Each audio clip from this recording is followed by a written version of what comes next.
Everyone, Ashley with Amare. So I'm going to be doing a live with Kathleen.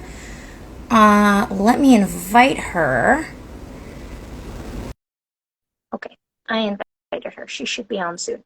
So we're going to do a live today with my lovely Kathleen Lisson, Plastic Surgery Recovery Handbook. Oh, hi, there you are. I was just telling the people what we're going to be doing.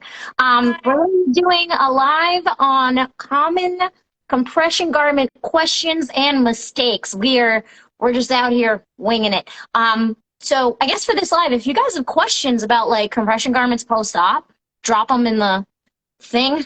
I'm not Instagram literate, so Kathleen's better at this with the finding people's things. So you let me know when people ask questions. But yeah, hey, first of all, hi. I miss your face. I miss Hello. your face too. Okay, so how was your day? It's amazing because you know where I'm going to be next week. Yes, I know where you're going to be next week. In And I will not be. for the I know. I Yep. know. And unfortunately, I will not be there. I'm very sad about it. Yeah, but I'm learning as a lymphedema therapist. It's really important to always learn about the updates in compression, the new technology, the new features. So it's been online for the last 3 years, but I'm really happy this will be my first like in-person Juzo event, and then I'm going to Power Lymphatics at the end of next month. That will be in Denver for lymphedema therapists, and a great opportunity. And the Power Symposium is all about compression, and then Power Lymphatics is compression and also stuff for lymphedema therapists. So these are two springtime opportunities. And then if you're in a larger city, you can always look and see if Essity, Juzo, Sigvaris, Medi are doing community events. And this one, one of my lymphedema therapists that's in LA got the invite. So I saw that she was going, so I signed up too. And it's really great to learn, especially from the German compression manufacturers, because they actually have regulations in Germany, regulations followed throughout Europe, to actually have proof as to what is going on in the factory is what they are putting on the label. So that I really love that they are at the cutting edge of getting you the latest technology as far as compression. And we see a lot more of different types of textures, compression, and then the difference between like circular knit and flat knit is different as well. And those different textures of those different compressions can help if someone has fibrosis. We will put them in like a flat knit garment, and then I'll use different types of textured compression and different types of textured foams to help people. So this is all about, compression is all about helping you to reduce swelling and to reduce fibrosis. Exactly what she said. So yeah, let's talk about the basics. So compression garments, right? A lot of people think they make your swelling go down. Compression garments are meant to close the gap so swelling gets out of that gap. So what gap are we talking about? Let's take liposuction, right? Because it's easy. There is skin, there is tissue, there is muscle.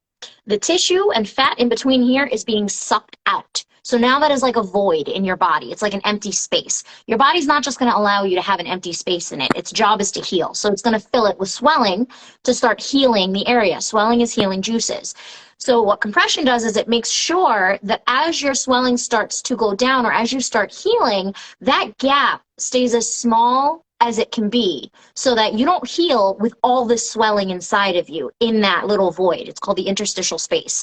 So the compression, your compression garments post-op, compression garments in general, for lymphedema, for all kinds of swelling, are meant to close the gap between your skin and your tissue and your muscles so that it doesn't fill and heal with swelling in it. So when we're talking about compression garments post-op, and like Kathleen was talking about flat knit versus circular knit, it's how they close the gap. So the most common thing is over compressing, right? So People think swelling gets out by compression, so they squeeze the living daylights out of them.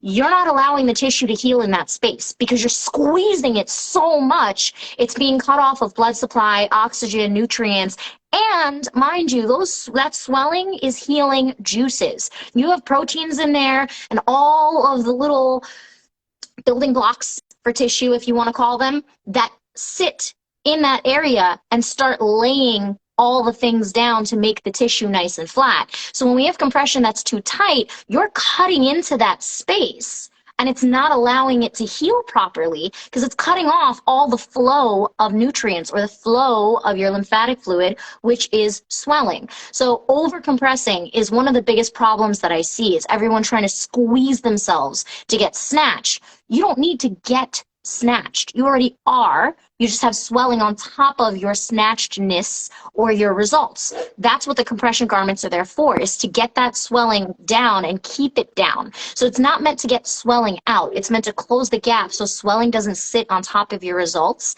and heal in there.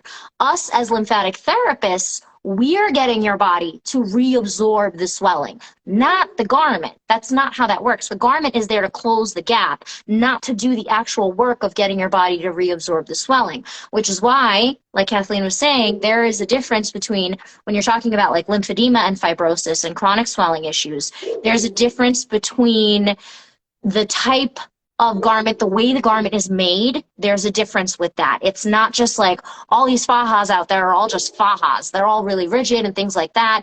And I think that's a lot of times, Kathleen, where people get confused because for us in the lymphedema world, it's easy as far as like circulating it, flatten it, what they do. But in the post-op world, they're stage 1, stage 2, stage 7, 8, 12, 15, but no one's explaining what we're talking about today, which is the difference in how the garment's made, the material, things like that, that affect how that gap stays and gets closed. The point of stages is to keep that space closed at the same pressure your entire recovery. It's not to continue increasing pressure your entire recovery. It's to maintain what they call MMHG. So it's the way that they measure pressure. It's mercury grade compression. So it's the mercury grade part just means the amount of pressure. So your garment, your entire 6 to 8 weeks of lipo recovery is supposed to stay at that 20 to 30 units MMHG of pressure. But the problem is when you're shrinking from your swelling going down, your garment gets loose. So then that pressure isn't maintained. And maybe now it's only 10, let's say units, right? MMHG 10 pressure. So that gap isn't being closed. It's open a little bit and you start to have all that swelling building up in there. So that's why it's important to make sure on the flip side of that, that your garment is properly closing that space at the same pressure your entire recovery, not increasing pressure, because then that's going to trap all that swelling and turn it hard and stagnant, lymphostatic fibrosis. So lymph, swelling, static, fibrosis, which is where all those proteins start to build up in your tissue and in that space, and that's how we get that hardness. So over-compressing or under-compressing can cause that whole situation. So it's kind of like Cinderella. We got to find the right fit and keep it that way your whole recovery. I know you're laughing at me because Disney references, because I'm obsessed with Disney, but that's exactly what it is. We want to keep your compression the same ratio. And in Germany, when you're testing, this is why Germany has such great regulations, because the Amare garments are tested for this. There's something called a Zwick machine, which is basically a little ball in a tube, and they put the fabric in between there, and they drop the ball, or they use air pressure to test how much pressure bounces back on that ball from the actual fabric to tell what that 20 to 30 MMHG is. So our garments were tested with the Zwick machine that's regulated by Germany to make sure we're getting that 20 to 30 MMHG. And when you're shrinking and you run out of hooks because you're on the tightest one, then it's time for a smaller garment, like with lipo.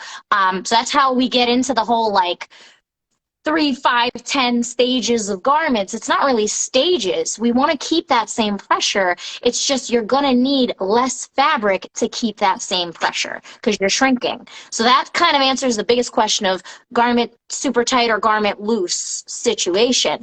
But yeah, our garments are Zwick tested from Germany, which I love because we have all the science on the Amare garments, which is nice so that they actually explain that whole thing. But yeah, what do we got? Questions? You do the question thing because Yep. I could. A question that Clarity of Soft Tissue just asked, what are some verified garments you guys used? So there's definitely some that come over from Germany, and it's nice that the Amare do too. The next question is, so as the swelling down, do you stay with the same faja, just a smaller size? So that's the thing. When you're talking about garments, it's like buying a car. There's Mercedes, there's Lexus, and then there's like C-Class, ML, E-Class, like a million different kinds, right? So we generally like to stay with what your surgeon gave you. If it's working, that model type of that brand, yes, we like to stay with that, but go down in size. But sometimes what you get initially is not the best model for your surgery. Like I see a lot of people that won't have a BBL or a breast aug done, but they come in with a garment, it's just lipo. They come in with a garment that's got arm sleeves and the BBL part and the breast thing, and all they had was lipo. And now when you're talking about garments, depending on where the seams are, depending on how the fabric is and where there's fabric, that arm piece is going to change the compression of this. It may be better or it may not be. It may be worse. Because if you had all of this under here done with your lipo, yes, you may want all of this covered and compressed properly. But if you didn't have any of that done, and every time you move, that garment's digging into you or pulling rather than holding smooth, we may want to get you a different model of that brand, or we may want to stay with what you have and just add the MRI lipofoams to moderate that 20 to 30 compression to make sure that no matter what garment you're getting, the 20 to 30 mmHg stays moderated in your garment. So it's always good to stay with what your doctor gave you because that's what they use for your surgery. It's specific to your surgery, but it depends. That's like it depends kind of thing. But generally, it's always good to stay with what you have. Get a smaller size as long as it's not cutting into you or doing any of the craziness. And I would say this is one of the questions that you need to talk to your surgeon about, not after you've had surgery, before when your initial consult and you have been battling surgeons and you see three that you really like. I want to know if that doctor really knows what they're talking about when they talk about compression, when they talk about lymphatic massage, when they talk about like what you should eat afterwards. Like ask all these questions, and if you hear any like answers out of left field, then that is going in your little notebook, and it's like, oh, well, he says I can just not wear compression at all, or like wear something from, you know, that I pick up at Target, or like just buy something on Amazon. Like that's giving me it's giving me red flags, at least a pink flag. No, it's giving me a red flag. I'd say orange. I would say it's more orange flags. If you're getting like 3 and 4 liters of liposuction and the surgeon just can't be bothered to have a protocol for post-op, like I'm scared, and I would not, me personally, would not go through with that surgeons. So let's see. And then so okay, so we did that. Clarity of Soft Tissue is asking what compression bands are trusted. And again, we talked about the Amare. And then that's, if they go to your website, you have a link in your bio. Yeah. So right now, the garments aren't launched online yet. In order to get an Amare garment, you have to be fitted by me, either doing a virtual or in person. And this is the thing, we are launching them at the end of the year, and we're going to put up there like the Zwick data and everything for it, showing that it's 20 to 30 mmHg. That's not going to be probably until September though, where they're like open to the public, anyone can buy them. Right now, if you're looking to get a trusted garment from me, I have to see you, like either virtually or in person, because one, I have to measure you properly and make sure that everything is the way it is. Two, fibrosis compression is different than swelling compression. So with fibrosis, we want to make sure we're putting in the Amare lipofoams so those proteins start to get dislodged and free floating again and turn back to swelling. Because fibrosis is a buildup of proteins. So as that starts to get moving again, we're going to need to make sure the compression in that garment isn't just like compression for swelling. It's a different way of doing it. So your size is going to be different because we have to put in the foams, but then we also have to have enough room in the garment. And it's a very fine line, enough room in the garment for the foams to work properly without being like squeezing the living daylights out of you in there. So this is the other reason that we're waiting to release them online, because I'm going to be releasing a series of videos for them and putting up all the data, and it's going to be a big thing. So that's not just like willy-nilly you can buy a garment from me. You have to talk to me. Now, I do have therapists that I train that are in other states that I train, and I teach them all of this, and they buy a bunch of the garments in a bunch of different sizes to give to their clients and fit their clients for. And I teach them how to use the foams as well. So then they'll get the foams from me and the garments, they purchase them wholesale, and they can use them for their clients and explain to them everything I just explained. So the compression ratio and how all of it works with the lymphatics and the swelling.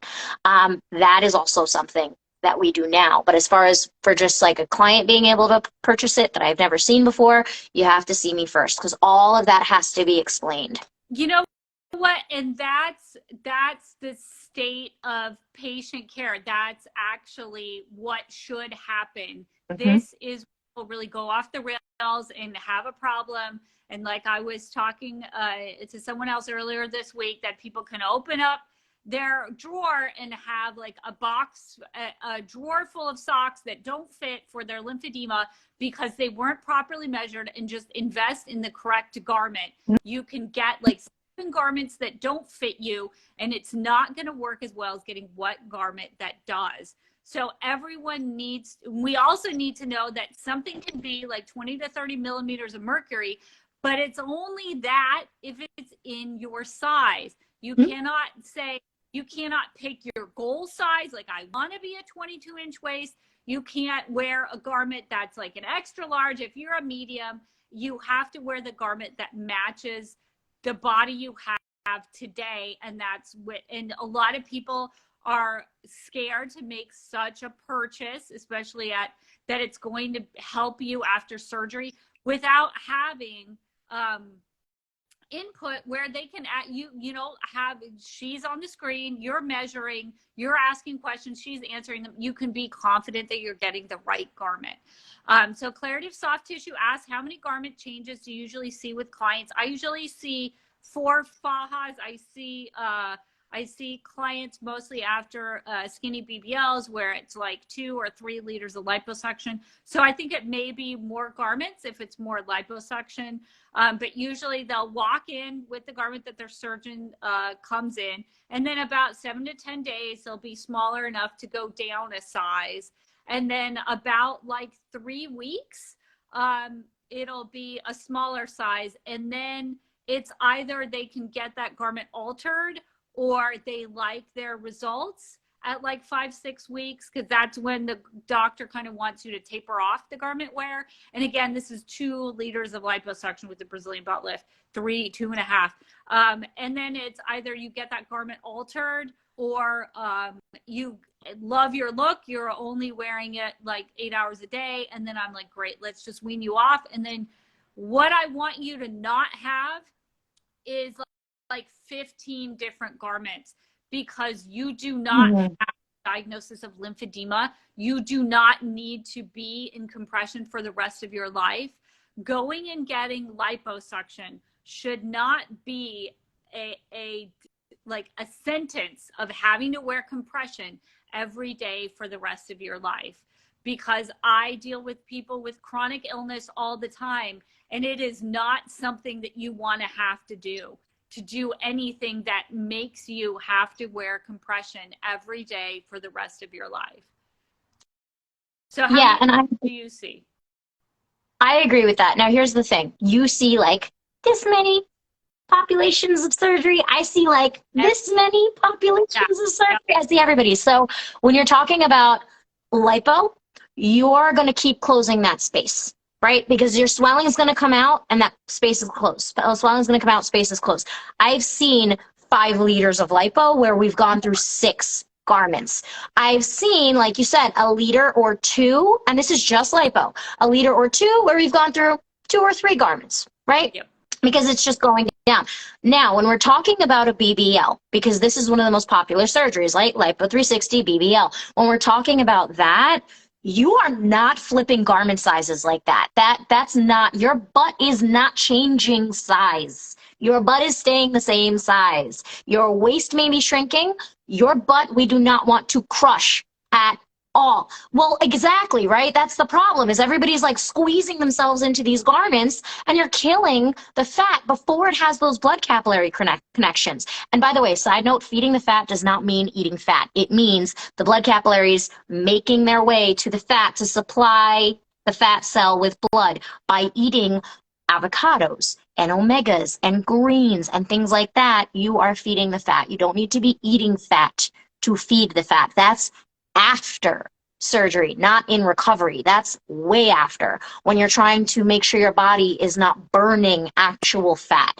That's after. When we're talking about recovery, feeding the fat is eating nutritious food so the blood supply feeds the fat within those first 6 to 8 weeks, not eating junk food with tons of salt. Salt will make you blow up and have fibrosis, by the way.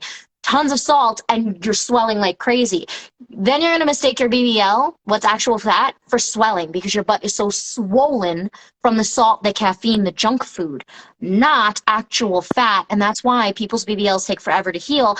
And back to my original point, this is why you're in a garment for so long, because your BBL is still sensitive and sore and you think it's not healed yet. It's swollen.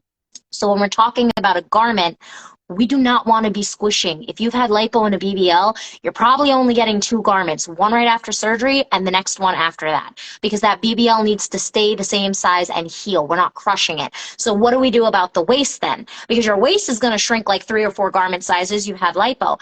That's where the foams come in. That's where the Amare lipo foams, putting that in to give you that soft compression to maintain that 20 to 30 mmHg compression around your waist, while your BBL stays 10, at most 15 mmHg compression. That's how the Amare garments are designed. So the BBL part, there's power net on the inside and there's Lycra on the outside, that material on the outside.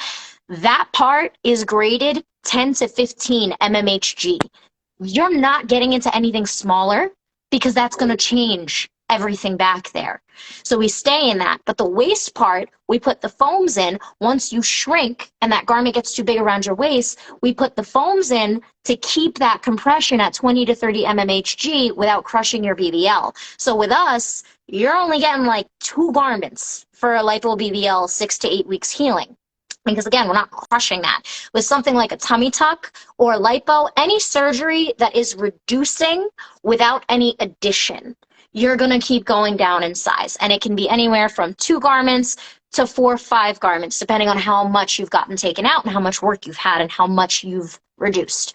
With something where we're putting in fat transfer, either to the breasts, which I just did a video on, or to the booty, or to wherever. Some people get fat transfer to their face. I've seen fat transfer done to the sides here to fill out like a divot that they've had by the breast to give them a little more shaping. So it's not like fully fat transfer to the boobs, but just to fill those areas. I've seen it everywhere. If we're doing addition surgery rather than subtraction surgery, you're not going to have as many garments because we can't be crushing that. But that's why it's so important to work with someone like me that specializes in compression post-op, because you're going to think, oh, well, my waist is going down, so I need to be in something smaller, and then your booty doesn't fit and you're crying and frustrated because you don't know what you're supposed to do. And then you wind up using boards and binders and over-compressing your lipo and wind up with fibrosis. So you have to be careful as far as the compression you're choosing for your surgery, like Kathleen was saying, making sure that the compression you're choosing is for your surgery. You're not going to wear high heels to go running. You got to make sure you have the right thing for what you're going through. Yeah, great. Okay, so we have a bunch of questions. The first one is, how does an MLD therapist become certified in compression fitting? So I got certified as part of my CLT class. And then once you're a CLT, you can have access to these other compression fitting certifications. So if you really want to do a deep dive, I would suggest, and you're already an MLD therapist, you already have the hands-on, I would look into getting your CLT. It's a really great next step in your education. And it's as part, you'll learn so much about like the theory of compression as you work with short stretch bandages and foams, and they show you how to cut foams to form to different parts of the body, and Coban too. Like all these things that we could talk about that would take us hours to get through. It's because it's all in that CLT class. So definitely check it out. When do you know that you're completely healed, and how long does it usually take to heal? Also, do I have to work out? Yes, you have to work out.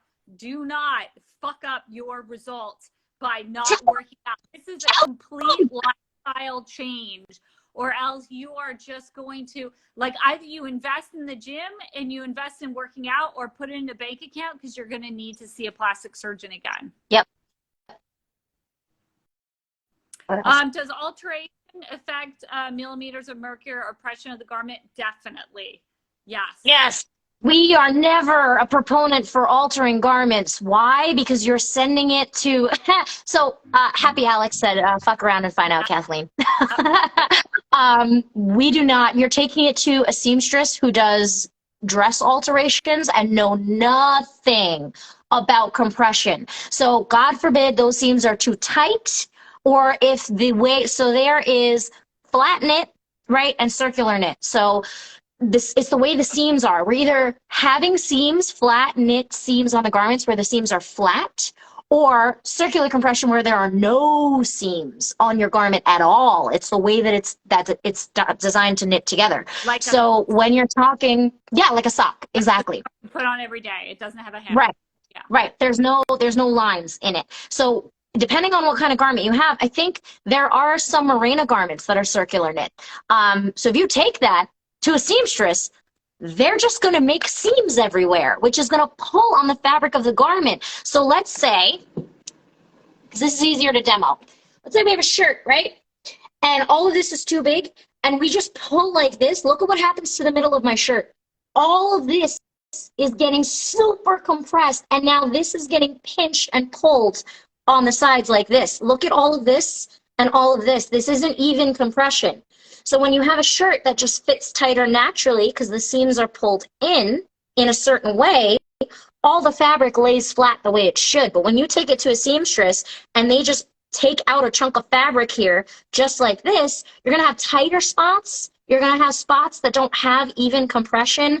You're going to have spots that bunch in the garment. I never suggest altering garments. I suggest, and this is why we designed the Amare Lipo foams for the areas that are looser in the garment, because that's going to keep and moderate the compression in the garment overall. That's why we don't suggest seamstresses, because I've seen way too many people come in with garments where one seam is super long, the other one's super short, or they're pulled too tight. Because again, it's for compression. It's not just a regular under a dress situation. Kathleen, do you suggest it? Because I don't. They're taking them to seamstresses and alteration people that know nothing post-op. Yeah, and that's the thing. Like, where are you going to find someone? And you can. So I know there was in the before the pandemic, you could go. There was a faja shop. There was a faja manufacturer that would re-seam their garments for you. If you had that garment and you went back to their store, they would do that. So that's something that they could do, because like they have the garment and they're there. If there's a problem, like you could take it back to them. But yeah, I mean, is it like your grandma? Is it the lady at the dry cleaners and she knows how to also seam the end of your pants? Like that has to be like do a gut check and see, like, are you close enough to your result that like you can risk that or not? So, I mean, if the question is like, should you find someone that doesn't really know, that doesn't specialize in that to do an alteration, or should you just use more foam on your garment? Like, why not let's use more foam on our garment? Because I can always take a foam out or put a foam in, but what am I going to do if that seam is not giving you even compression? The next question It is surgeon. takes really long too, by the way, to get that garment back. It's not like in one day. Sometimes it's a week, sometimes it's 7 days. It depends. The foams might be a better option. But yes, Yeah, continue. and I mean, for most people, this is not, it's not an option at all because the seamstress at the dry cleaner has never seen a faja before. So they're Yep. not going to, they're not going to make you any promises. Yep. Surgeons near me don't provide or recommend garments. How do I best direct my clients to get the proper garment? So the clients could talk to you? Yeah, so they could set up a virtual with me and we can fit them for the garments and send them out to them after we measure them, and have them, like, I'll mail them out. I usually mail them out personally after I see somebody for a virtual. The virtuals are 135 for 45 minutes, and we're doing the garment fitting, but we're also talking about how to use the garment, the garments you've had in the past, if you need foams, what's going on with your recovery as far as fibrosis, how that got created, what you've been doing with your garments if you're in the right garment, and then the educating part of it. So you guys understand why you're in this thing, when you need a new one, what's going on. So things like that. Because again, it's not just like lipo, you need this kind of garment. Everybody's lipo is different. So the virtual consults are good for that. Yes, thank you, Alex. My virtuals are held on Fridays only. Yeah, but if you're in New Jersey or if they're in New Jersey, the clients, they can come into the office. Great. Do you, and Lisa asked you, wear the compression garments 24 hours post-surgery for 6 to 8 weeks? Yeah. Kathleen, you want to take that one? It's not going to be 24 hours because you need to take a shower, but yeah, and it has to be, first of all, it has to be what your doctor tells you, because I will always say that there are doctors in different countries that do surgeries that are very intense, and you cannot have, even if it's two ladies like us on the internet, you need to follow what your doctor says for compression, not even the two smartest and most beautiful ladies I've ever seen that love Disneyland in the world. I agree. We don't ever suggest anything as far as like schedule until I hear what your doctor has to say. Yeah. And this goes for when to stop your garment as well, because that's a huge thing, right? So when can I get out of this? I don't care if I say you're healed. I don't care if the sky is blue. You're staying in that thing until your doctor says you're not. You could have zero swelling and be completely healed at 8 weeks. If your doctor says you're wearing that garment up until your 3-month mark for 24/7, that's what we're doing. It doesn't matter what I say. I am not your surgeon. But if your surgeon's like, oh, if you feel comfortable, you can take it off whenever you need to, or you could scale down to 12 hours. At that point, if I feel, we still have some fibrosis and some swelling, if we scale down to 12 hours, it might take longer for that to resolve. Ask your surgeon if you can keep wearing it a little bit longer. Because if they say, oh, well, if it feels comfortable, you can take it off, or kind of wear it as needed, well, then that's up to us to decide if we need it or not, and up to you to decide if we still need it or not. But if they're saying 3 months, 24/7, or if they say the first week you're not showering, you're not getting out of that garment, then you're not. It doesn't matter. And that means you may have to postpone your massages until the first time you shower or come out of your garment. And that's something I always say.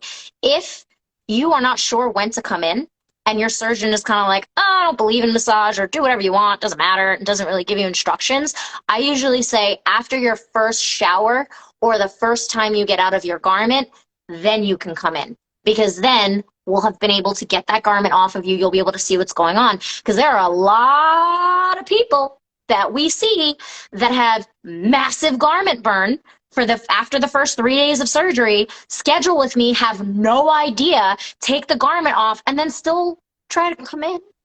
I'm like, hi, I can't touch you. Your skin is leaking everywhere. You need to go see your surgeon now. Like, no, go figure that out first. When you're okay, then we can proceed. The swelling's not going anywhere, and your body needs that swelling right now to try and heal the massive welts you have on your body from the garment reaction. So I always say, keep the garment on. Whenever your doctor tells you the first time you can shower or take it off, then we can come in and do the MLD, because you'll already have experience with getting your garment off. You'll already know that your skin under there is okay. But if your surgeon says you stay in that thing for 72 hours, you do not shower, you do not get out of it, then that's what you're doing. I don't care how much swelling you have. We will deal with it after you're allowed to. But that goes for any surgeon orders. We always follow those first. And this again goes back to something I'd love to harp on. This is why you ask these questions during the initial consultation. Mm-hmm. Because if I had a surgeon who's like, I don't like, do whatever you want, that's a little orange flag. And then if I had a surgeon that said like, you need to wear your garment 24/7 for the first 3 months, no exceptions. Figure out if you can wear a garment 24/7 for 3 months before you book with that surgeon. And don't be like trying to change it at the 6-week mark, because a lot of people are trying to change at the 6-week mark because they are tired. They are tired of the whole entire thing. But so then again, if you're working with someone like Kathleen and I, at the 6 to 8 week mark, if you are healed and there is no more swelling or fibrosis and your skin is starting to retract and you're healed, you may go in for your 6-week follow-up and your surgeon may say, oh, you look amazing. You can start scaling back to 12 hours at your 6-week mark instead of 3 months. So it can always, it's something you have to constantly talk to them about, because once they see you, because they don't really know what we do, right? They don't really know what you're doing for your aftercare. Your aftercare is your responsibility post-surgery. So if you choose to go with someone like Kathleen or I, who's like super powered in post-op, we're going to get the results a lot quicker than your surgeon may have expected. So it's kind of something we need to take step by step. There is no standard, always lipo, always 3 months, always 24/7. It really depends on how much work you're doing as far as recovery, and then communicating with your surgeon about that. So, and then have this conversation with your surgeon. Like, hey, if I get, like I'm an athlete or I'm going to have a lot of massages, and if at 6 months I look really good, is there some wiggle room there? And then listen to the surgeon's answer. And then especially if you're like, oh, I'm going to see like a certified lymphedema therapist for post-op therapy, and your surgeon's like, fuck what that lymphedema therapist said, like that is a red flag to me. You know what I mean? Because we're fellow professionals, and I want to be dealing with a physician who wants to be the head of my medical care team, but not like some cowboy who's going to go out there on his own and, like doesn't believe in, then like, is he going to believe his nurse either? Like, is he going to believe your general practitioner? Like, is he going to believe you when you say you have a problem? So every surgeon that I've talked to, like they're always willing to have they're eager to have a conversation with their client, because that is how you get to the best results from your client. It's much more often, like someone said, if you scroll back in the comments, that people just, they don't ask questions and they don't know what questions to ask. And then, like the fact that, expectations aren't met happens like at the 8-week or the 12-week mark, when if you had a quality conversation, you could have the, shared expectations before the surgery itself happened. And this is another thing, like I'm going to make a separate TikTok on this, but in that initial consultation, you need to ask your surgeon, like, who is taking the drains out? How are my drains going to get out? If I get a seroma, what should I do? Should I have lymphatic massage? Do you have any recommendations? And especially if your surgeon is telling you that they need you to have someone push fluid out of incisions, that is not somebody you find on Google. They need to have a name for you, and that person has to be recommended by them, and that person has to be properly able to legally give you this type of healthcare if that's what the surgeon wants. None of this is, oh, hey, Google it. And then you'll see really quick what the answer is. Especially one of my little pet peeves is the seromas. Like, how many times are you going to drain a seroma before you tell me that seromas drain on their own and just compress or whatever, and it'll go away in time, don't worry about it. And especially if that number is 0, like, oh, and especially if the surgeon's like, Oh no, I don't get seroma. Like that is equivalent to the oncological surgeon who says that they never see clients of theirs with lymphedema. Yeah, and I think the other big part of it is, guys, when we're talking about draining a seroma, when we're talking about pulling out drains or anything like that, when Kathleen says someone who's licensed like to do that, they're talking about an RN, a nurse, or a DR, doctor. They're talking about a licensed medical professional, not a massage therapist. In the state of New Jersey and California, where we both are, it is not legal for massage therapists to be doing anything other than massage. So draining incisions, pulling out stitches, seromas, like pulling drain, like all these things, no one should be doing that as a massage therapist in our states and New York. Those are just the 3 states that I know of because of government relations and the initiatives we're running. But there's a bajillion states that that's illegal in for massage therapists to be doing. Now, when Kathleen talks about finding a surgeon that's not a cowboy, I know we're not in Texas, but we're in Jersey, and it's all cowboys out here. There's maybe 3 non-cowboys out here. Don't expect your surgeon to have an aftercare team ready for you. Ask these questions and know that if they don't have that team ready for you, you are responsible for finding someone that is licensed legally to do these things, a professional that cares and is educated like Kathleen and I, somebody who's had experience with all of this stuff. So I am actually, to that note, I am releasing a course in the next 2 weeks. It is called, I just wrote the title today, Lymphatic Drainage Massage Post-Op and How to Find a Therapist. It's all in one course. So the first half of the course, it's 6 modules. The first half of the course is teaching you guys what lymphatic drainage massage is, because it is not draining fluid out of your body. That is not how your body works. So the first thing we cover is the medical science of what the heck is swelling? How does swelling work? Why is it created? Just like I started this video explaining to you guys, swelling is in that space to heal the tissue. We talk about that. The first module in the course is what is swelling post-op? Where did it come from? How does the body normally get rid of swelling, like when you stub your toe? Then we go into post-op. This is what's happening to your swelling that makes it last so long, that causes all these complications. This is what's going on in your aftercare and recovery that's causing all these swelling issues. How do we get rid of it? Manual lymphatic drainage. What is that? Lymphatic massage, manual lymphatic drainage. All the names that we have for it, it's MLD. It's the same thing. It's manual lymphatic drainage. Whatever you want to call it, it's manual lymphatic drainage. We are manually kicking on your body's lymphatic drainage system. So then, oh, hello. And then that's the 4th module. And then the 5th module is, how do you find someone like Kathleen and I? Because we can tell you guys all of this stuff. We can sit here and answer all your questions. But at the end of the day, your surgery and finding someone to be on your team, your surgeon may not have someone like Kathleen. And I'm out here in Jersey in the wild, wild west, getting everybody's clients from all over the place because surgeons aren't referring, they don't know, they have no idea about any of this stuff as far as the education. So don't always expect your surgeon to be able to have, and that's why Kathleen said you need to ask, because they're not just going to hand you, okay, here's what you need to do for all your aftercare.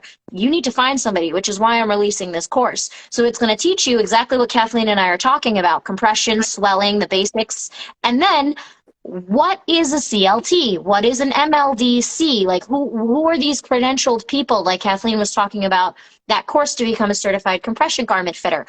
What credentials do you need to put into Google in your area to find the properly certified credentialed person that's not going to try and drain you, that's not going to try and squeeze massage you, that's not going to just rub you with oil and call it lymphatic drainage? Someone that knows what Kathleen and I know, because there are people in your state that have our credentials, that have knowledge. It's just the language as far as how to find them when you're typing in the Google search is not what you think it is. So that course is going to go live next week. But as Kathleen was saying, you need to make sure you're asking your surgeon, hey, do you have anyone you recommend? Because a lot of times they will not give you any names unless you ask. They won't tell you anything unless you ask. And then they'll be like, oh, I don't really know, but you can find it. Like you can go and look for it. Well, what are you supposed to be looking for? Because then you wind up in the wrong places. that we're launching that. But it's so that you guys don't have to sit here and hope and pray that you're on somebody's live and find the answers. Because there are people out here that, like us, that have all this knowledge, because it's not just used for post-op. And that's what Kathleen was saying earlier. This stuff is used for people who have the same chronic swelling that you have after surgery, that same kind of swelling, their entire lives. And Kathleen and I are trained to work with that population of people their entire lives, to constantly keep getting their swelling out and dealing with their garments and dealing with fibrosis. So when you guys think, you know, all these crazy post-op things are something like that just emerged out of plastic surgery, it existed way before plastic surgery. We're just applying it to plastic surgery because it works the same way. Your body works the same way with the garments as it would if you had lymphedema. Not exactly, but pretty much. It's a lot easier with plastic surgery. But finding that person, ask your surgeon.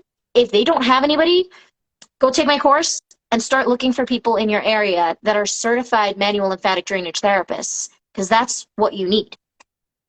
Yep, and this has to start before your day of surgery. Do not do this while you're like, you know, itching yourself in your faja after surgery. So we had a big question that I love, that I am going to get right on my soapbox because I've heard it in so many different iterations. It's kind of like, can insert profession here drain fluid out of incisions? What do you ladies think? So it is not what I think, and it's not what Ashley thinks, and it's not what your teacher thinks. It's what your state licensing board thinks. This question is easily answered, and people need to go where you got that CNA license, where you got that massage therapy license or certification, and you ask those people, can I push fluid out of incisions? Was I educated in my school to push fluid out of incisions? And if so, under what circumstances can I push fluid out of incisions? Where can I do it? What kind of, you know, environment does it have to be? And this is not your teacher telling you, oh, no, I got you, don't worry. And even some, I've heard like 3 years ago, you can work under my license. Like, none of that. You need to go, yeah, right? And you need to go to the massage board, that's wherever you got the CNA license, wherever you got that, and you ask. And you don't just call up. I want you to email them so you have written with someone's name on it that they're telling you that you can do that. And the people who know that they can do it, know that they can do it, because they've called their board and they know it. Just like I know that I can massage people because, like, I have a certificate from, it says, you know, California, and I have a certification from California. I have a permit from the city of San Diego that says I can do what I do. So don't believe your teacher. Don't believe anyone that's not from your government, because this is your license that it's at risk. This is your business that is at risk. And there was someone that says, you know, great education that people don't know. We have an NP at Nude and Nurture. It's to legally, medically do the care. But this care in the state of California is not coming from your massage therapist. And that actually goes back to what I was saying before. When you ask your surgeon, who's going to take my drain out? Who's going to get a needle and drain my seroma? That better be like someone in his office. They better have an answer for you if you're out of town surgery. And the answer is never find someone on Google or yeah, your massage therapist will do that. Because I went to massage therapy school. I never learned how to take drains out, and I never learned how to drain a seroma. And just because I can take a class and someone can show me how to do it, even if like I had drains in my head for my own surgery, doesn't mean that I can do it on you.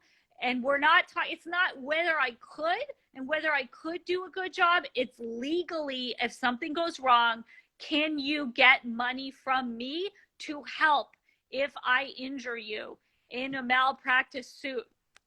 And just like I'm a massage therapist, I cannot cut you open and do liposuction. And if I try to do that, you're not getting my massage insurance to cover it because it's not massage. In the same way as if I drain your seroma, which I won't, and you get an infection, you can't come and get my massage insurance to do it, to cover you in case anything wrong happens. And plus, but I sure as heck will lose my license over it. So here's the other thing from the client perspective too, right? Just because, and it goes back to the same thing with massage, just because you've received a massage does not mean you can give one. Just because you have seen someone do a massage doesn't mean you can do one. It is not about what you know. It is about legally what you can do, right? So if I research how to use acupuncture needles and the methodology behind it and the technique, that doesn't mean I can go and start doing acupuncture. Just because I know about the thing itself doesn't mean I'm legally allowed to do it. And it's the same thing with lymphatic massage or post-op massage, right? In the state of New Jersey, you can take tons of body contouring classes, and they're like $2,000 a full weekend. They'll teach you how to do it. They'll give you the tools. You cannot legally practice anything unless you have an actual state license to practice massage or touch people for massage to do body contouring. So you can't be doing wood therapy if you don't have a state license on your wall. You can't be doing cavitation if you don't have a state license on your wall. Massage or esthetician or cosmetology, whatever it is, it needs to be covered under that license. The first and foremost step is to have a license. And then from that license, look up the regulations and see what you're legally allowed to do with that license.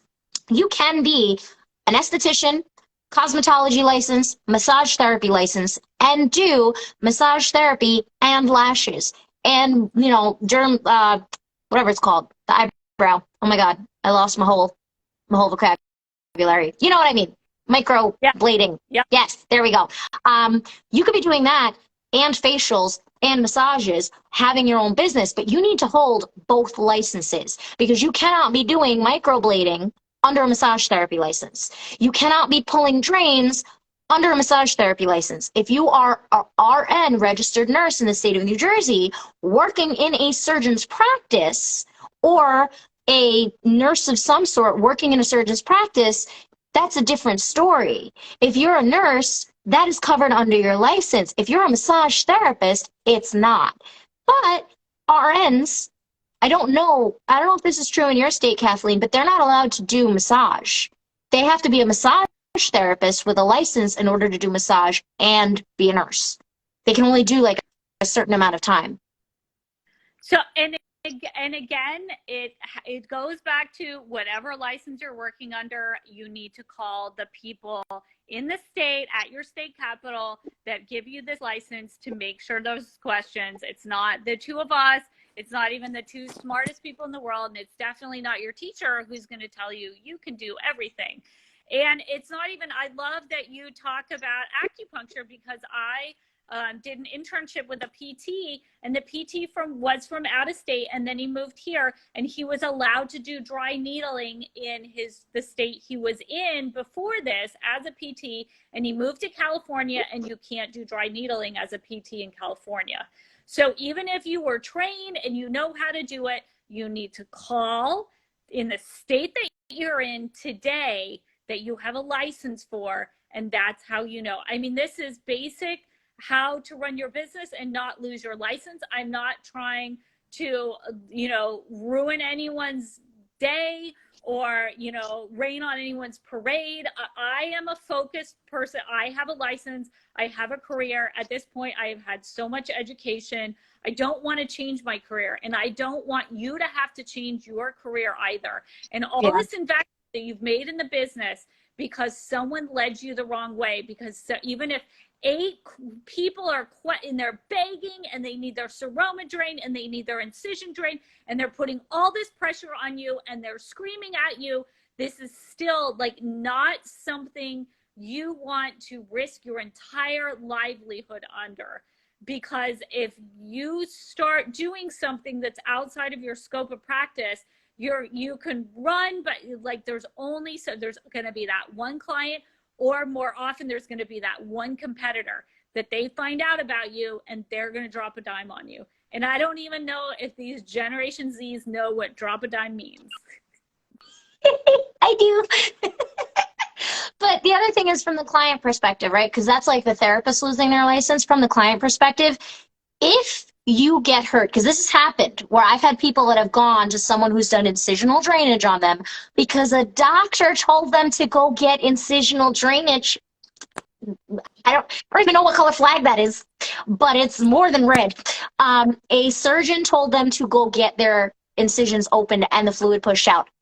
And he called the massage therapist, who wasn't even licensed, by the way, never held a massage therapy license. He called her on the phone. No, she was just a person who was doing this and promoting it, had her on speaker and guided her on how to pull a drain. Well, my client that I met then 8 weeks later, after all of this happened, after she got out of the hospital with MRSA and was septic and hallucinating, all of that, after all of that got fixed, she came to me and she told me what happened. This lady pulled her drain and was using needles to open her up and push fluid out of her right after surgery. She caught a massive infection. They gave her 2 days of antibiotics at the surgeon's office and then was like, no, you should be fine. She's hallucinating in the middle of the night. Her man takes her to the hospital. She finds out all this stuff. She's in there for 3 weeks. And then she finally finds me. And she's telling me all of this. And I'm like, well, does she have a state license? And she's like, I don't know. We went and checked. She does not even hold a state license. But the surgeon is referring to her because she does Colombian lymphatics. And that's how that mess got started. So from the client perspective, because Kathleen advocates a lot for therapists, which I love. She's the therapist perspective. I'm the client perspective, which makes us a great, great team. And our conversations are amazing because of it. From the client perspective, you have no legal recourse. She has been trying to get a lawsuit together for 2.5 years now. She has no legal recourse because this person, there's no board to go to because she doesn't hold a license with a board. So she's not a massage therapist. The state's not going to do anything because there's no legal proof anymore because she's not licensed. There's no credentials, and it's just a person doing a thing. So if you get hurt, if your surgery gets messed up, if you have thousands upon thousands of medical bills to pay because you're in the hospital because someone that wasn't supposed to even be touching you did something, messed up your surgery, and now you have to pay, you have no way to take action. You have no protection at all. And you can go back to the surgeon and try to fight it. But again, the surgeon's not the reason you had the issue. The therapist person was. So the legality falls on whoever caused the problem, not the surgeon. Yes, the surgeon may have referred out, but your choice was to go to said practitioner person to get this done. So now you have no one to help you afterwards. You have to now see me 3 to 4 times a week to get your body back and get your stuff right and make sure you're okay and look normal, and then try to fix your results. So you have to be really careful. You're talking about the fate of your surgery and your body. This isn't just, oh, I want my results to look great. This is, I want to make sure I'm okay. You need someone who is number 1, state licensed, and number 2, an MLDC or a CLT. All of that is covered in my course. So we're doing a bunch of stuff with that. But I think somebody asked how long it takes to get an appointment with me. It depends. If you're in New Jersey, it's usually 3 to 4 days I've booked out. Virtuals are only held on Fridays, but they're like all day Friday. So that's usually like a week. So I'd say about a week, I think, if that's correct, Alex. And then Alex also did ask, which is good for all of this to mention. I think it was how soon, I'm really bad with this whole finding the comments thing. How soon before surgery do you need to come in and how many times? Pre-op. Here's the thing. This whole thing is about compression, right? And massage and all of that. We're talking about aftercare post-op. If you know you're going to have surgery, the earliest you can come in. Here's why. It's not about, I picked a surgeon, I'm going to have surgery, help me recover. It even goes back to, how do I pick a surgeon? How do I know? Like Kathleen kept saying, red flag surgeon, red flag surgeon.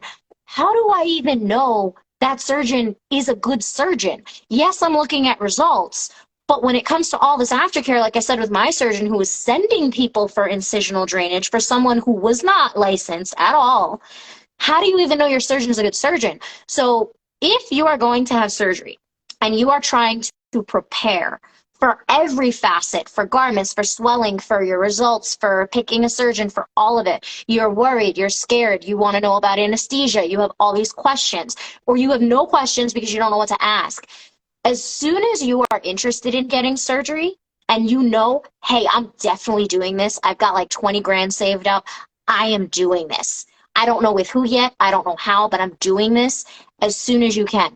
The latest I see people pre-op is like 2 days before surgery. Because even at that point, we get everything straightened out real quick right before and let you know, okay, you are 48 hours before go time. Here's what we need to get straight right now. And you're going to see your surgeon the morning of, before anesthesia. So here is the laundry list of questions you need to ask. So when I see you within that first week or at your week mark post-op, I have all the answers to take care of you so that you're not scrambling.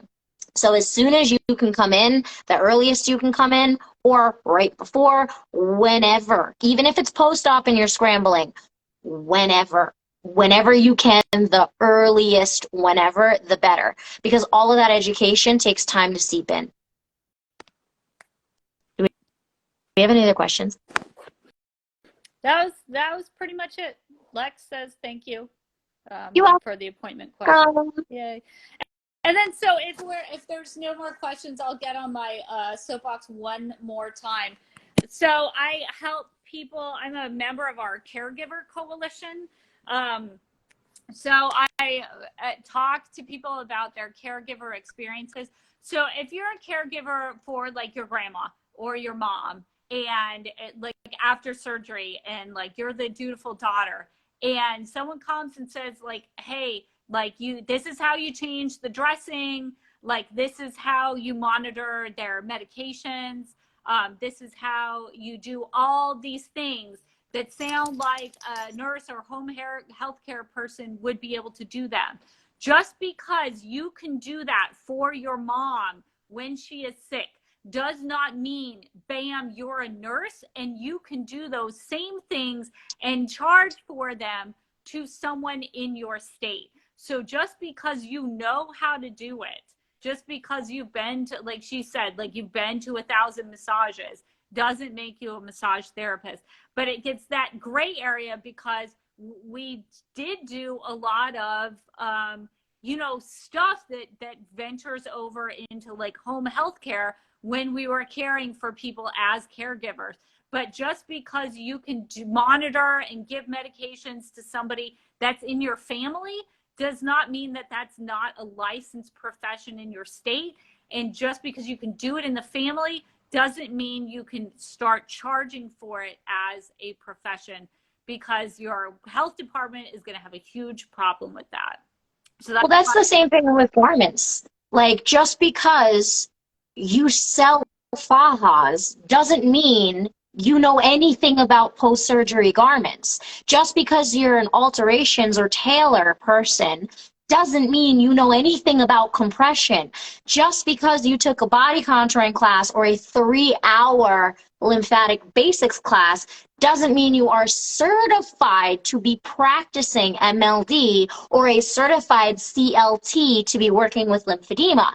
So yes, there's education out there in the world we live in today, which is fantastic, but you guys as the clients need to look for credentials. Same thing with your surgeon. I have a beautiful hour-long video about the difference between a cosmetic surgeon and a plastic surgeon. You need to look for the letters after the name, like with therapists, like massage people, LMT, licensed massage therapist, CLT, certified lymphedema therapist, MLDC, which is MLD certified therapist. You guys got to start looking for the actual credentials, because even, let's say you're fresh out of a CLT class, you are so armed with knowledge, resources, contacts, mentors, everything that you could possibly need to start seeing clients and start working on swelling and start giving information about compression. You may not be seasoned like Kathleen and I and worn in, but you have enough knowledge to do better than someone who took a 3-hour course, because then you have the tools and the knowledge to apply to the post-surgery situation. If you have experience with surgery, you only have enough information of what you went through. You don't have the tools, the knowledge, the science that Kathleen and I from the training have, versus I took a body contouring class, I know how to do body contouring, but do you know the science? But do you know what the manipulation of fat is actually doing in the body? But do you know why it works? Do you know how it works? Or do you just know how to administer the technique and that's it? So there's the difference in training when it comes to credentials versus experience, just like Kathleen was saying about at-home care. So great comment. Here in California, I had a nurse want me to drain a seroma for her mom. I told her I wouldn't do it. She's the nurse. She could do it. And she said it was a liability for her, which is also a liability for us. So think about that. Think about that. Yep. Oh my God. So, thank you for that comment. So that if the nurses are getting smart, then like we need to get smart too, because that nurse license, like that's one of the toughest classes from what I've heard. And it's blood, sweat, and tears to get that nursing license. And please do not let anybody convince you that you can do things that and you don't need to call your nursing board. You know, CNA all the way up to RN. Like, make sure you're doing the right thing under your license, preserve your license, so you can run your business for another day. It's never worth that one client that's really, really insistent. If it's not legal for you to do, then it's not the right thing you do.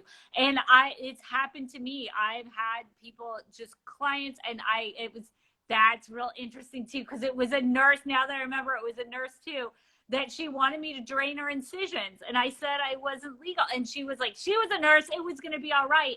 And it's like, well, then why don't you do it?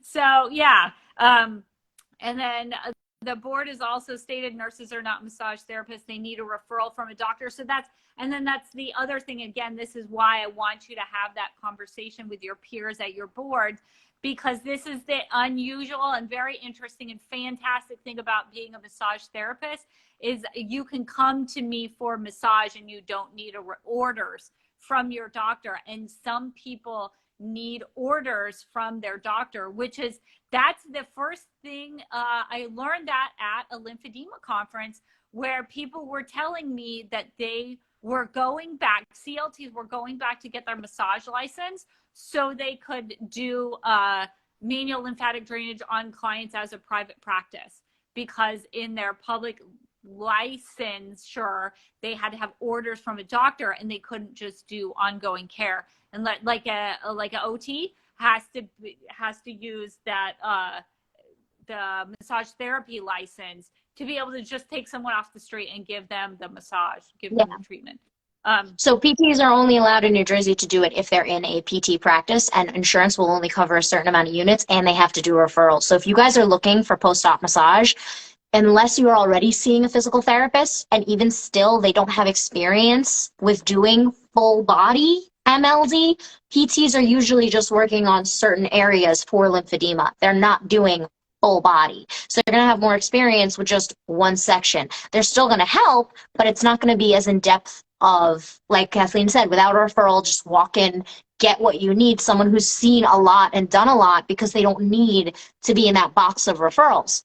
One of the other things, client perspective wise, when you're talking about a doctor or a surgeon who's like, oh yeah, this person can drain your seroma and it'll be fine. Like my client, right?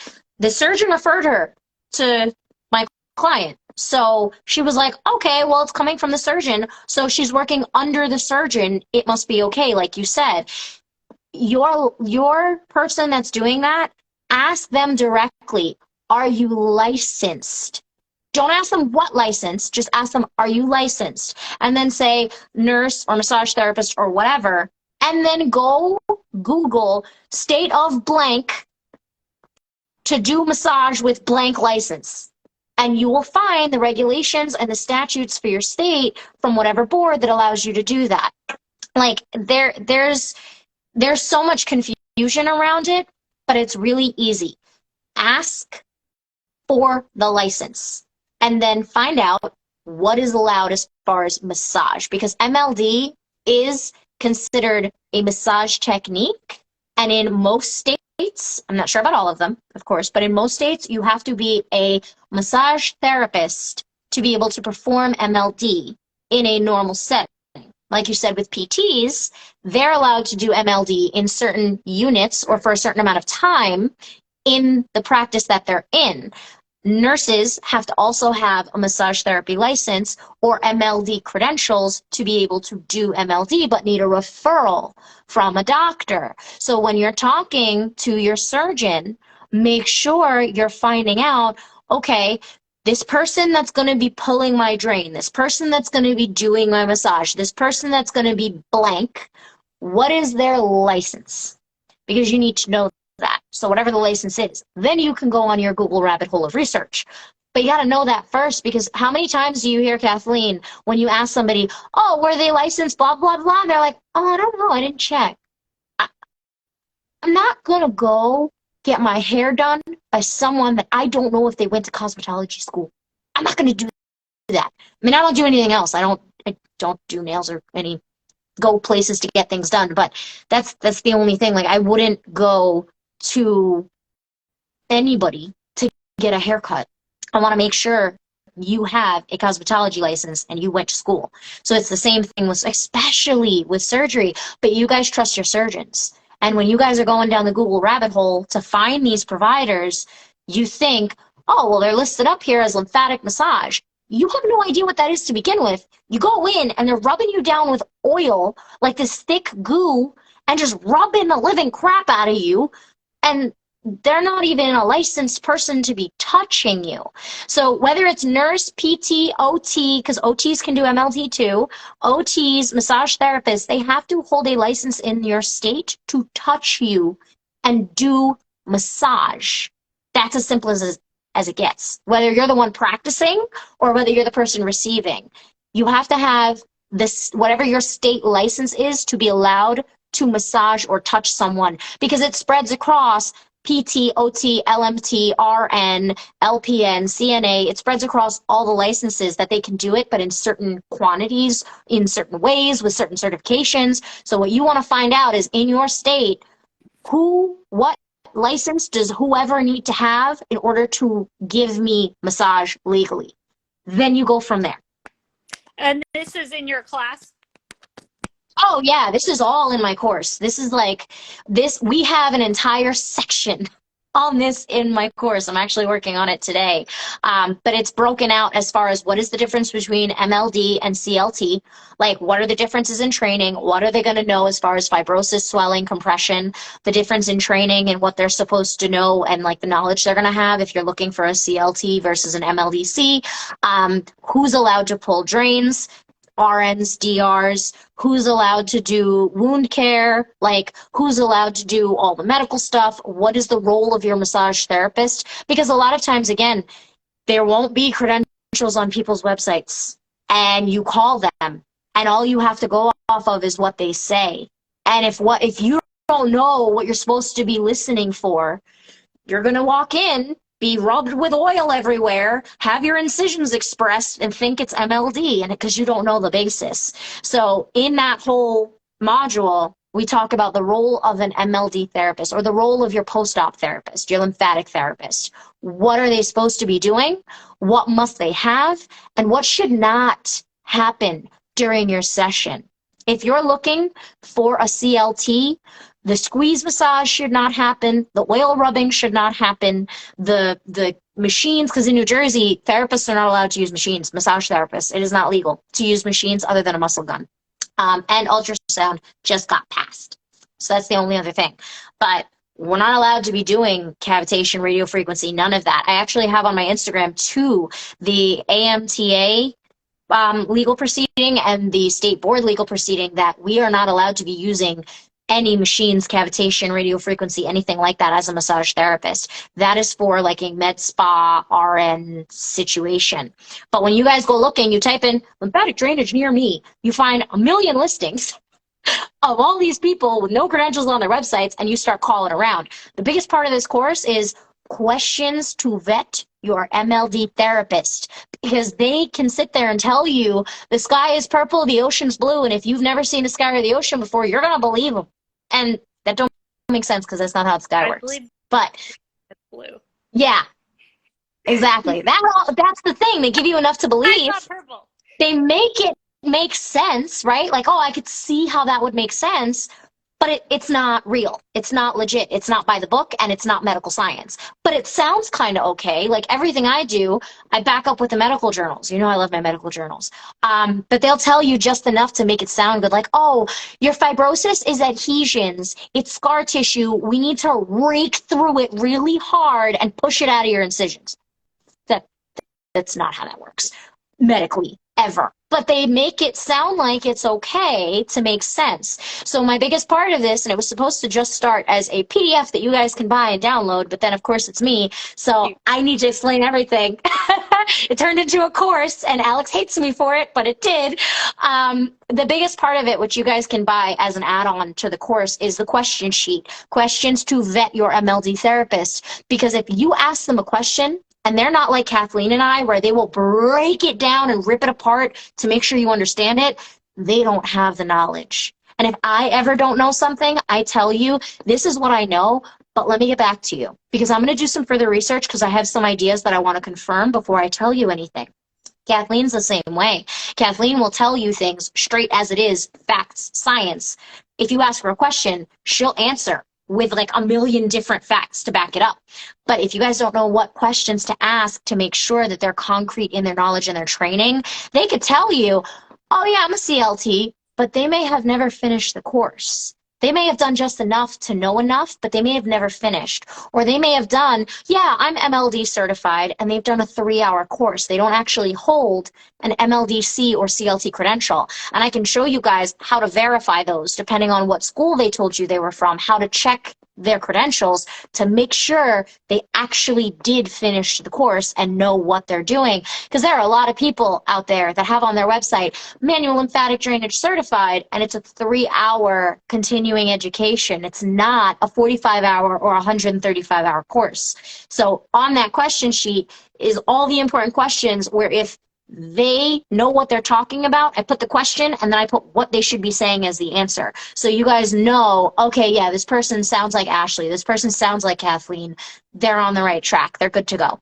Because I have a bunch of therapists all over the freaking state that I refer to, but I don't know if they're in your state, and Google is God. Not everybody is on a therapist directory. Not everybody, you're not going to go to the 4 different nationally accredited schools, print out all the lists, and 90% of those people may not be in practice in your area, or they may be inactive, or they may be working in a physical therapist's office that you can't get to because you don't have a referral to get to them, and you're not part of that practice. So this is how to find overall, with all the things Kathleen and I talked about today, compression, squeeze massage, regular massages, all the things in this course. That's what the point of it is. So long answer, but short answer, heck yeah, I cover it. Great. And you talk about the ranking of credentialing schools. Yes, I do. Anybody can issue you a certificate that says certification. You can get a certification from a 1-hour class. Mm-hmm. You can get some of the things that, like, not outside of this, but some of the things I've seen on Facebook, like you can be like a certified NLP coach for $7 on Facebook. Like, it's the word certification does not, unless it has like some kind of government behind it, like it's worth the paper it's printed on. And I hope you did not pay $2,000 for that piece of paper. Well, that's the thing, right? So like with body contouring, you can take a $3,000 body contouring class. It's 48 hours. But then you can't use it because you're not a massage therapist. So schools like ACOLS, I know ACOLS will ask you, before you sign up, you need to send in a copy of your massage license proving that you are a massage therapist certified to practice. So you have to send in a copy of your license before you can even take their courses. Once you do, you can then take their courses, because Norton's the same way. Right on registration, they ask you, you need to send in a copy of your state license. So you either have to be a licensed a licensed massage therapist, PT, OT, RN to even take the course. You can't just go online and take it. You have to be licensed. Like the MLD Institute International, they only teach courses through New Jersey Massage School. They don't do them just online, everybody take it, at least in the in-person ones. And then ACLS is the same thing. They've asked you to send in your state license before you even register for the class to verify that you're allowed to even practice this. Norton is the same way. I think Close is the same way too, where they ask you for your state license before you even get to take the class. So all of the schools that I include in this course where you have therapist directories to find an MLD therapist, they're all already, before they even take the course, licensed to be doing this. So you won't even have to worry about that if you're finding someone off the directory. The only thing you'll have to worry about is if they're a massage therapist or a PT, because PTs and RNs, you're going to need a referral from a doctor for to go in, and they're not going to be as easy post-op to get to. Now, there are some PTs that are private practice that will, take people from everywhere. But it depends. It depends on who they are. And that's kind of half of your research, is knowing the questions to ask, knowing what the heck you're looking for to begin with. If you've never seen milk and you walk in a ShopRite, you're never getting out of there. That's not going to happen. So you got to know what you're looking for first, which is the lymphatic drainage part and post-op, and then know where to look. Because again, Google is God. Not everybody's on a therapist directory, but also the people that are on those directories, they definitely hold that license. Whether it's still active or valid, when they took the course, they held that license because they couldn't take it otherwise. All right, sounds good. We're getting lots of love in the comment section. Thank you, guys. We love you. I think that's it, right? Let me check the questions thing. Yep. How do you verify your compression garment pressure in your post-op garment? Ooh, what a question to end with. Kathleen, how do you verify? Because I send my line of compression garments, the Amare garments, to get Zwick tested from the Germany machines. I'm extra. I cannot say. When someone brings me a garment from Amazon, because I do this so much and I've designed my own garments, I feel it. The minute I put it on them, I know exactly what the material is, whether it's Lycra, whether it's spandex, whether it's PowerNet grade 1 or 2, what fibers it's wrapped. I know everything. So I cannot speak on this. This is a you question. So I like to, from I'll take a page out of your book and do it from not therapist perspective, but from a person's perspective. Say you have a garment on. If you feel like you can't take a deep breath, if you feel like you're getting like acid reflux, if there's just like a feeling of dread, or just like it's too tight, the whole thing is like suffocating you, but this is legitimate, like, like you're constricted, that garment might be too much compression for you. And I know that you want to order a garment that has your dream waist measurement on it, and just like stuff yourself in it and just like never eat again, and that's how we're going to get to the goal. But that's not healthy for your skin, especially after you're just had surgery and that skin really needs blood flow. You really need to have the blood flow in there. If your stomach is like, your abdominals are compressing your stomach, and your stomach is up into your throat, and you can't eat a full meal, like, that's why wear compression for a year, because they can't eat a full meal. But I tell people, if you're never ever, why would you ever wear this garment to Thanksgiving? Like, what are you talking about? Like, your garment might be too tight for you. And what I want to see, what I like to see is, I'll use the Juzo compression monitor if someone really needs, this lesson. But diaphragmatic breathing is actually you using your body to massage yourself. And I can put, it's like a little pressure monitor. It has like a little air bladder in it, and we can shove it down into your garment. And I slide it down there till it's right over near the umbilicus. And I say, great, now show me, like, just breathe. And you can see it'll go up to like 22, 18, 22, 16, 22, 18. And that is your skin getting slowly compressed and then not compressed, compressed and not compressed. And then I think that's how we really get into the brain, that like you can just gently massage your skin and gently move the fluid in that lymphatic system with that diaphragmatic breathing as the foams are taking on and evening the compression up.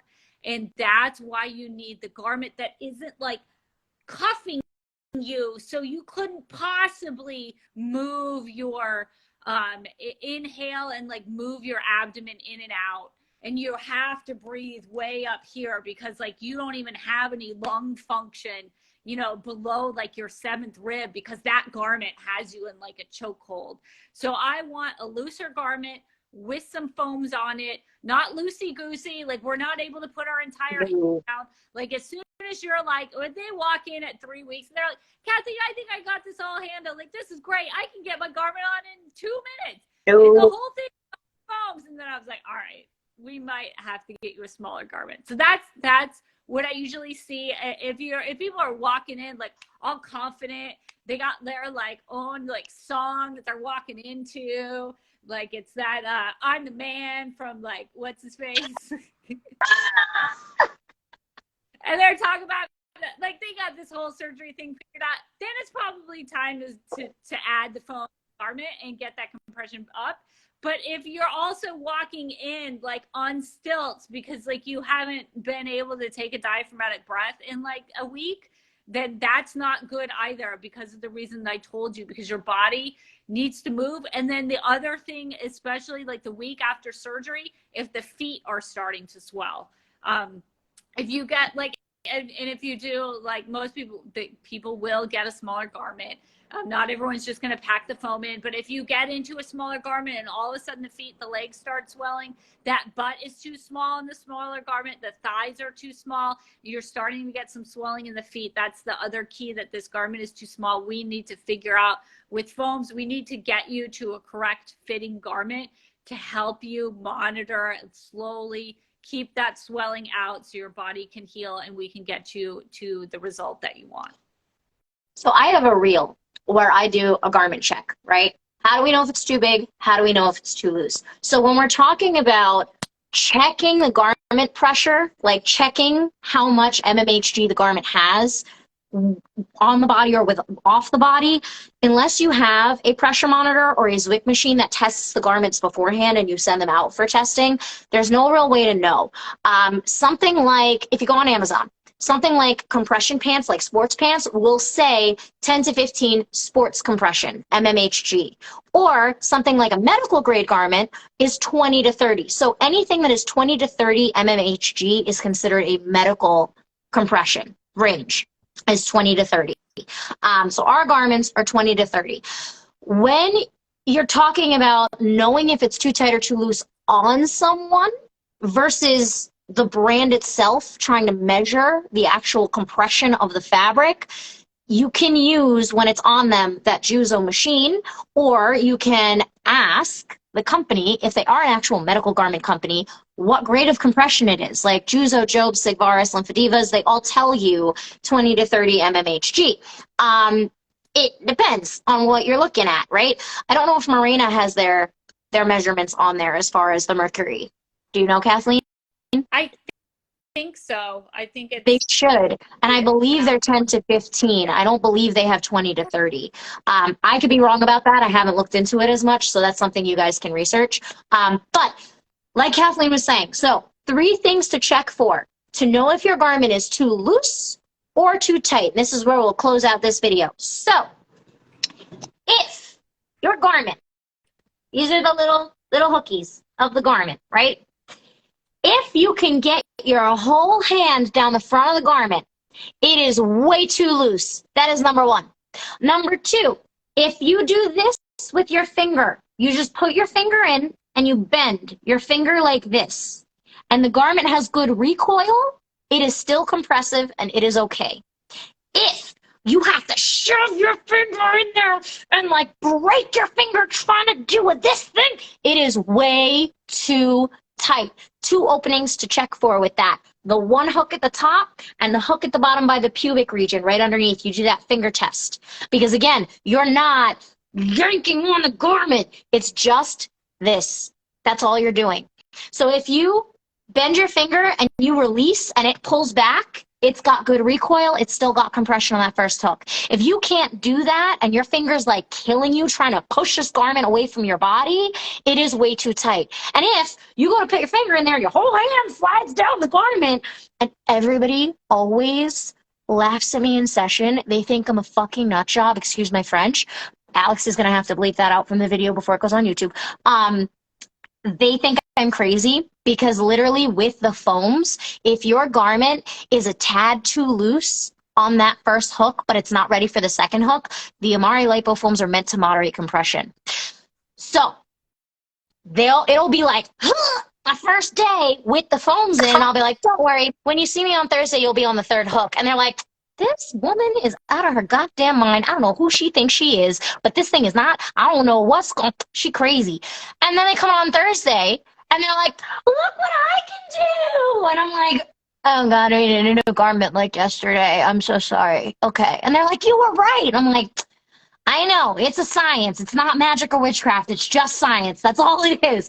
But when you have that issue where you're like, you're the type of person that you're trying to train yourself out of tighter is better, and you're used to squeezing the living daylights out of yourself in that garment, if you put in all 6 Amare lipofoams, which is a 1/4 inch foam of soft polyurethane medical grade compression, if you put that in a garment that you can squeeze onto the third hook with, and you're used to squeezing the crap out of yourself, put it on the first hook with those foams in, you will never be able to overcompress yourself because you will never be able to get that garment closed over all the foams. So if you're having trouble with clients overcompressing themselves, get 2 packs of the Amare Lipo foams, put them in the garment in the video the way I show you, surrounding them 360, and watch them try to close their garment on that third hook. They will hate you. They'll never be able to get it closed, and they'll have no choice but to go back to that first hook and not overcompress. And the lipo foams, like Kathleen was saying, as you breathe, that massage,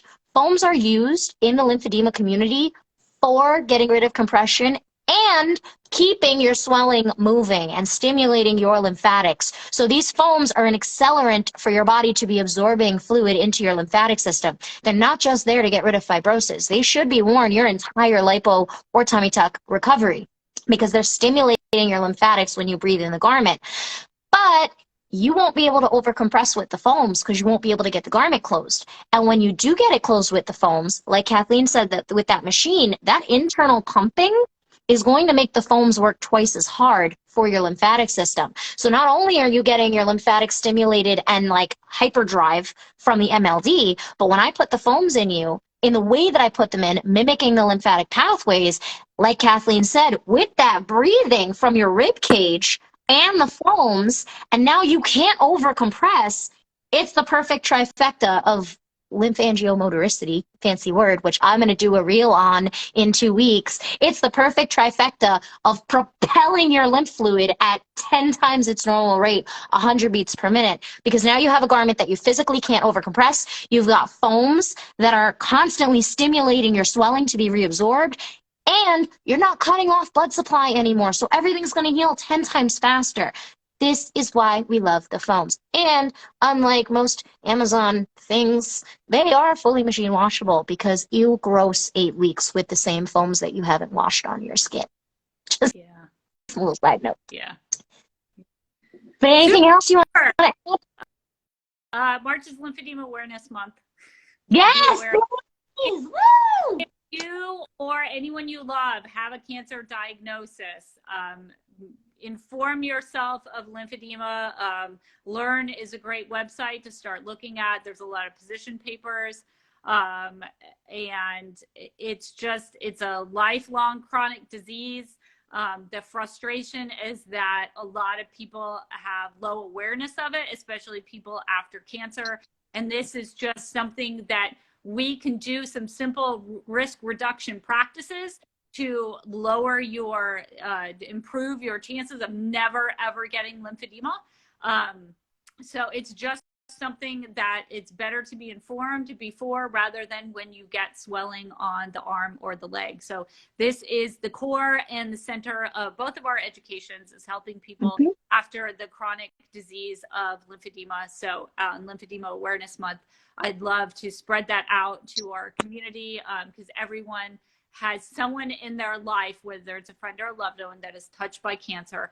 And this is doing the simple learning on the internet, at websites like Learn, can give you the information that you can share with that loved one to help them reduce their risk of having lymphedema after their cancer diagnosis. There is also primary lymphedema. Lymphedema is also around the world, with mosquito bites and nematodes, and podocynosis is also with an infection that comes up from certain types of soil. So it's definitely a worldwide disease that we both urgently need to have a cure to. Yes. But as of today, there is no, reliable cure where everyone's not getting cured from lymphedema yet. So what we can do today is get informed and share awareness and make everybody more aware of it so that we can reduce the risk through risk reduction practices. And thank you so much, Lex. We're getting some love in the comments. Thank you. You guys were great. So where will this be in the future? This will be on YouTube?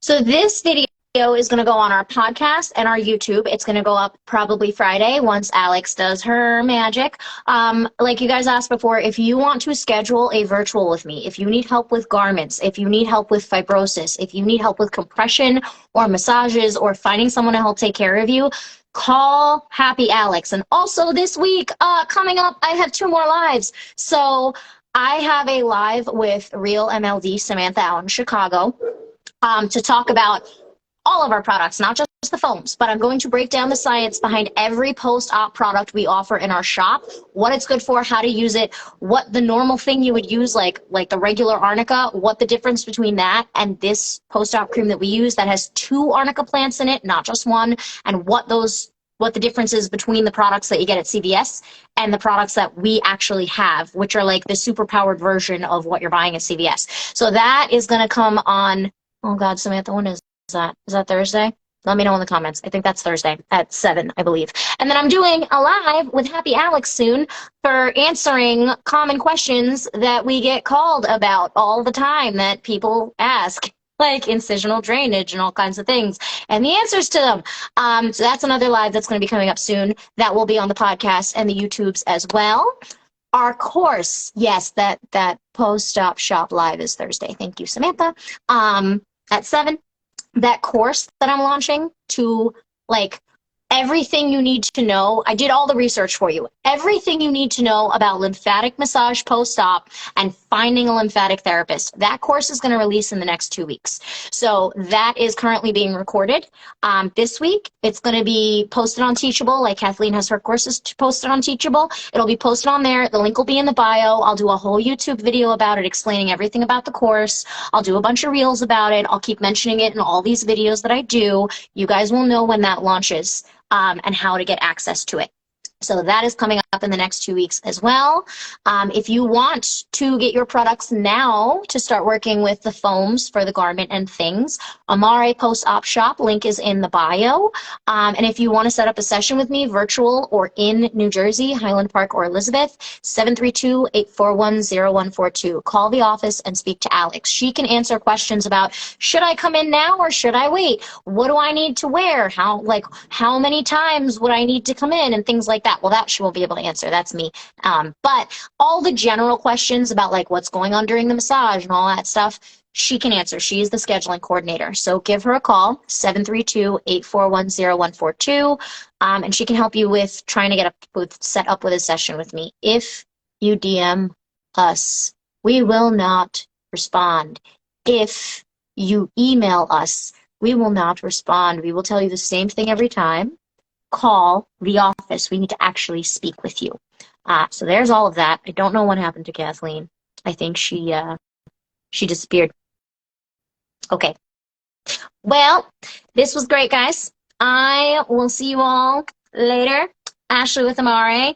Goodbye, Kathleen, wherever you went. But I will see you guys soon. Thank you for being here. Thank you for all of your questions. We love hanging out and talking to you guys.